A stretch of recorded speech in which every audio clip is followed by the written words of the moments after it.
That's asking for trouble. Man-made water holes can be a lifesaver during drought.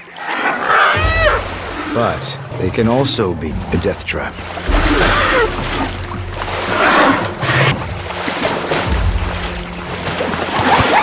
The steep sides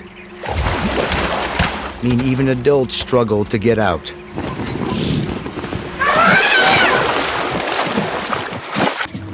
It's not easy without hands. His mom even tries to create a step.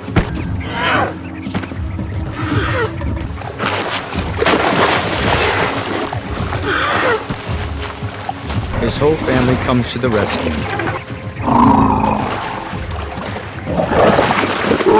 But they still can't figure out how to save him. Takes a big risk. Crossing to the other side. He can barely swim. Or control his trunk to breathe.